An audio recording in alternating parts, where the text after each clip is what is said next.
Mom's Got a Date with a Vampire is a Disney film from 2000. This is directed by Steve Boyum. It's written by Robert Keats and Lindsay Nathans.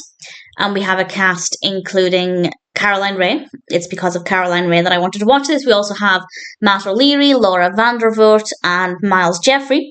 And this is about a young boy who, with his sister's help, sets his mother up on a date so she can go out of the house so they can do what they want to. Pretty believable motivation. I love the fact as well that they were like, this is the 21st century. We can email people who are advertising for dates, looking for dates in the newspaper. But it was only just 2000. It made me laugh. And as the title suggests, she actually ends up going on a date with somebody who they think is a vampire. And they obviously want to try and stop this once they realise he might be a vampire, and that's what the film is about. And I'll say no more than that. What I will say is that the first half of the film was a lot better than the second half, but mostly based on personal preference. This might be a stupid thing to say, given the fact that I was keen to watch the film, but I don't really care about vampire stories. I'll always give them a go. I'm always happy to check one out, but I'm not really a fan of vampire stories. And this is because, well, I don't know if it's because, but my distaste for vampire films started when I was around about 8 years old. I watched Jonathan Lipnicki in The Little Vampire because I watched him in Stuart Little, really loved him, thought I'd check out The Little Vampire, and I was terrified. So over the years that followed, I never watched vampire films.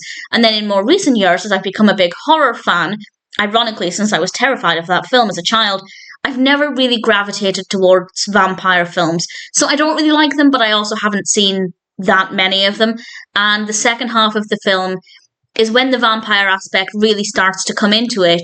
And I personally just didn't care. I really didn't care what happened. It's generally well written.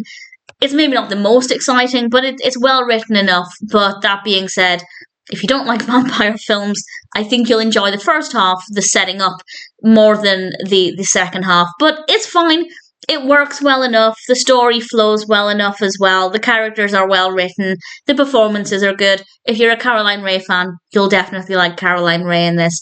And I do think it's more of a children's film than a family film, but maybe only just. There are children's films that are great fun for the whole family. There are children's films that are absolutely aimed at younger viewers. This one's maybe in the middle, but if you're an older viewer and you're looking to watch this to see what it's like, then I'd say, yeah, maybe it's worth checking out. I certainly didn't mind it. I didn't love it, but I got enough out of it that I was quite happy coming away from it. Really good performances, well-written narrative. The first half, for me, was better than the second half, but ultimately, not a bad story.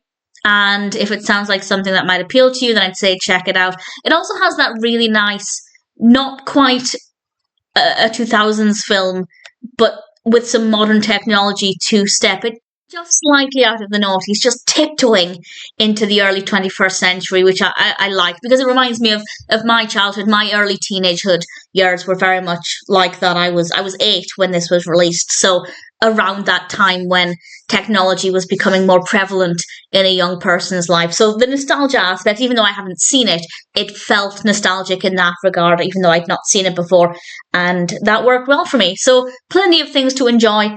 Sure, I didn't love the second half of the film that much, but there's nothing really wrong with it.